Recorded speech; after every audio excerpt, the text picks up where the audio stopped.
up guys? Biyahe ako ngayon pa Kalamba. Update ko kayo sa apply natin sa government.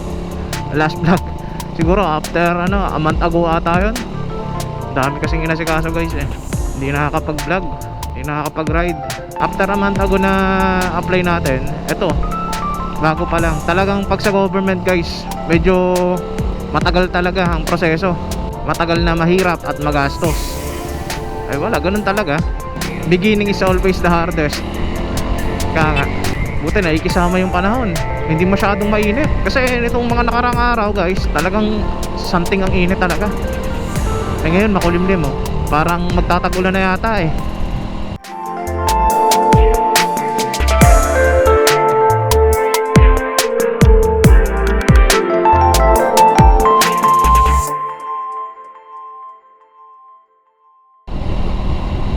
Mukhang hindi na lang makulimlim to Parang guys, parang paulan na. Pero wag naman sana. Makarating man lang sana tayo sa sa ating destination sa Kalamba.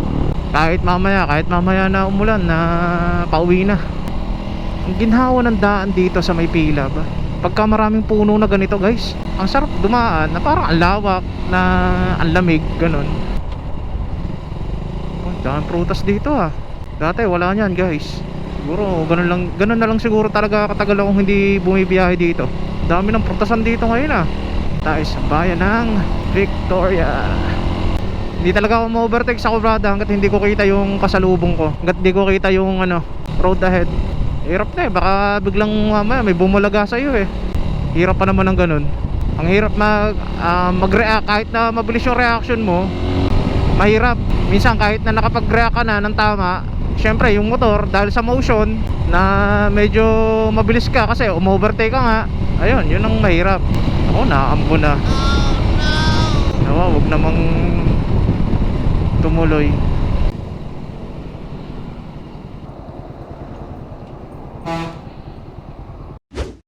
So guys, okay na. Kapag-exam na ako. Entrance exam dun sa ensyang papasukan ko. Ang hirap mag-exam pag ihi ka na. Ihi na ako kanina. Umihi naman na ako bago mag-exam. Pero guys sa sobrang ang lamig kasi dun sa loob. Kaya sobrang lamig. Ang tendency kasi pagka sobrang lamig guys sa akin, naiihi ako. Kaya ayun, habang pero natapos ko naman lahat ng exam. Kaya lang habang pagkatapos ng exam kasi nag-discuss pa yung proctor namin. Discuss pa yung yung kung paano mamili ng mga aplikanting mahay, kung paano yung recruitment process, ganyan. Hindi ko lang masabi na nahiya ako ihi na talaga ako. Hindi ko lang masabi. Anyways, okay naman. At least nakaraos. Sa awa tulong ng Diyos. So, pauwi na. By the way guys, dito pa rin ako. Dito nga pala ako sa Kalamba. Dito kasi yung original office ng ahensyang ina-apply ako. Don't worry guys, reveal ko rin pagka tayo medyo ayos na, na-hire na. Pero malaking bagay na guys na in-email ako para mag entry examination. Malaking bagay na sa akin yun. Kasi hindi naman lahat na kahit na nagpapasa ng requirements, hindi napapansin yung iba.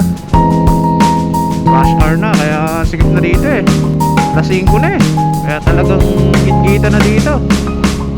Hindi naman nagtuloy yung ulan. Kanina inabot ako ng ulan guys kaya napatigil yung pagbablog ko ngayon medyo medyo hindi talaga, tingin ko hindi umulan kasi hindi naman basa yung yung kalsada highway, hindi naman basa. Positive naman ako dun sa ko. Confident naman ako. Confident enough makakapasa. Nawa, sa awa tulong ng Diyos makapasa. Pero ang tagal din ang inaabot guys. 1.5 month bago nagkaroon ng update dun sa dun sa application. Tapos sabi nung proctor namin kanina, sana may release daw nila yung exam ng maximum na daw yung 3 months. Pero ang tagal na. Yung isang buwan nga ang tagal nakakainip pag-iintay Pero okay lang, ganun talaga. Pag sa government talaga matagal talaga guys ganun talaga. Nagantyagaan lang sa pag-iintay. Kahit naman sa bagay, tiyagaan lang talaga guys beginning is always the hardest. Ano, sa awa tulong ng Diyos, nakapasa ako sa entry level examination na yun. Hindi ko talaga susukuan to, tsaka-tsagain ko talaga to. Gagabihin na ako sigurado nito. Alas 5 na nung umalis ako dun sa dun sa venue Nangingimi pa yung kamay ko sa sobrang lamig ng aircon. Alam niyo yung parang guys, yung parang pinrozen yung yung mga muscle, yung mga ugat. Tapos bigla tapos nung paglabas ninyo mainit. Para bang tinutunaw yung tinutunaw yung pakiramdam nyo, tinutunaw yung kamay. Ganun ang pakiramdam ko kanina. Tapos ngayon nangingimi siya Medyo matagal talaga dito sa Calamba ba. Dami kasing sasakyan na rin dito. Ang tagal namin naka-hold stand ka muna, nakakangalay pag nakatukod lang. Rush hour pati, kaya napakaraming sasakyan. Okay pa nga to guys. Etong, ayan yung flow ng sasakyan, okay pa sa Metro Manila talaga ba, pag napunta ako dun sa girlfriend ko sa Quezon City, grabe.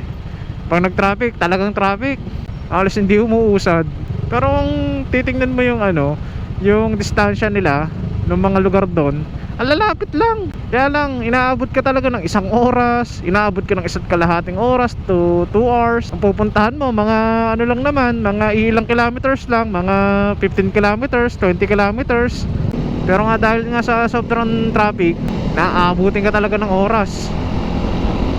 Kalimitan pag bumibiyahe ako ng commute sa may Novaliches, first 2 hours, nandun ako sa Metro Manila. Tapos yung another 2 hours ko pa sa Maynila lang naubos. Isipin niyo yan 2 hours akong bumibiyahe sa loob ng Metro Manila. Ganun ka traffic. Lalo na pag inabot pa ako ng rush hour, umabot ng 7 hours yung biyahe ko. Umabot ng 7 hours. Lahat naman na yon mula dito. Makalabas lang ako dito sa Los Baños. Yung last na traffic light dyan. Okay na, maluwag na. Dito lang naman traffic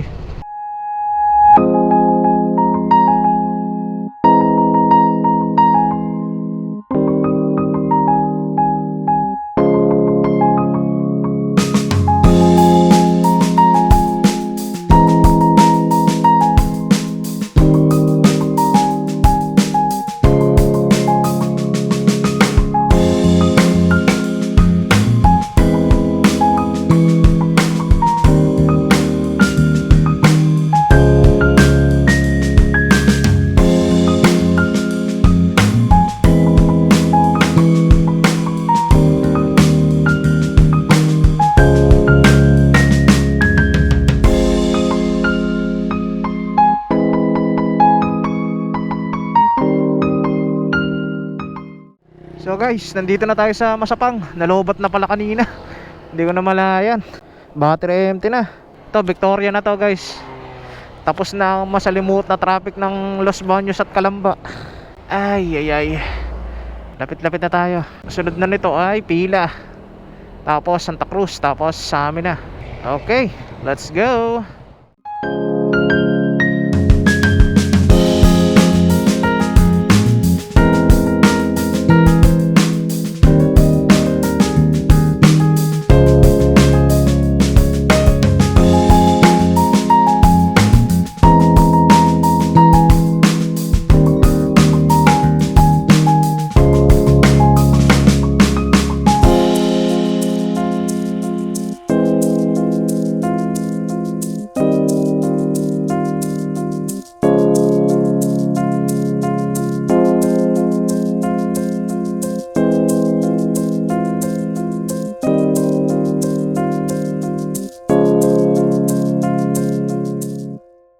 Kahit gabi, ang gandang dumaan dito sa mga puno.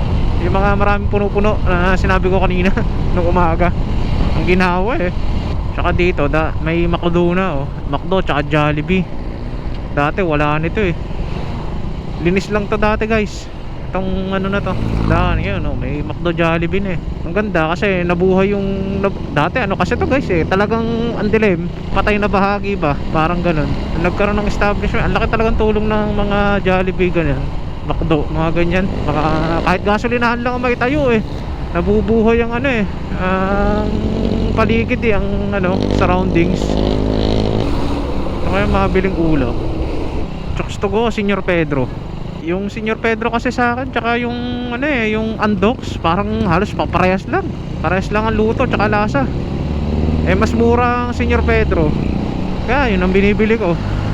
Ang alam ko medyo pricey ng konti yung Andox eh. Yung Andox, yung Chokes to go pala. Okay, Santa Cruz na. Masarap siguro kung nakakotse, no, guys. Kahit na yung kotse na ano lang, mini hatchback lang, yung ganun. Yung mga malilit na kotse lang, kahit Ion o kaya ano, Wigo, ganyan, Brio. Basta komportable ka sa loob, malakas aircon, sarap siguro. Diyan ako dati nagtrabaho, guys, sa mall na yan. Pero hindi dyan sa mismo mall, ha. Sa tenant ng mall na yan, sa Jollibee. Ano ako dyan, guys, Fry. Nagluluto ng Chicken Joy, French fries, yan, tsaka chicken barbecue. Yan ang aking niluluto. Mahirap din, guys, aba. Kasi dyan, ang shift ko dyan, ang shift namin pala dyan ay 5 oras. Tigpa 5 hours kami. Doon sa 5 hours na yun, guys, talagang ano yun, parang ang naka steroids. Bilisan talaga, hugas ng pinggan, basta lahat ng mga paggawa mo bilisan talaga. Talagang expedite talaga lahat. Lalo na pagka yung tipong katanghaliang tapat o kaya yung gabihan, ayan, mga ganyan, hapunan. Ang daming order palagi. Hindi ako magkanda ugaga talaga eh. Kakaluto mo lang, talagang magluluto ka ulit kasi minutes lang, ubos na kagad yung Chicken Joy. 5 to 10 minutes, ubos na kagad yung Chicken Joy na na niluto mo.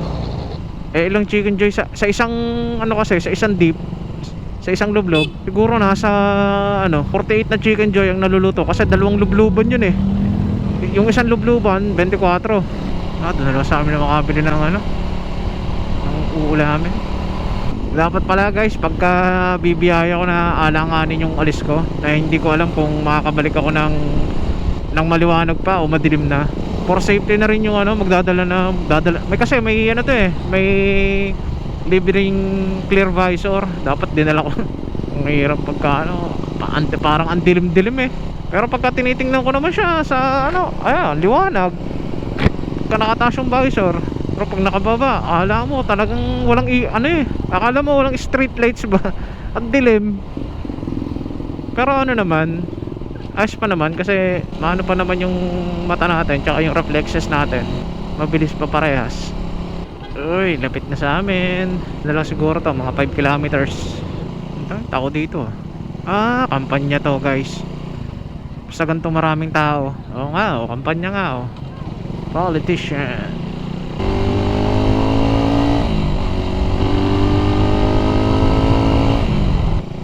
Bili muna akong ulam dito sa amin, guys.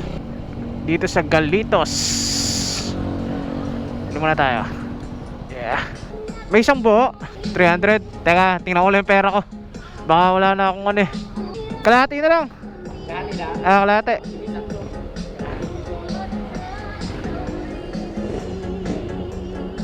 Ay, may ulam na. Thank you. Ay, may ulam na. Bagong tayo lang to dito sa amin, guys eh. Miguelitos. Tikman natin kung masarap. Malaman natin sa bahay. Wow, ganda ng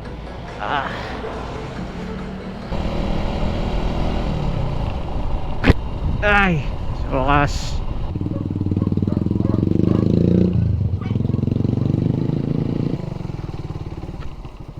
Dilim. Hindi ko nabuksan yung ilaw.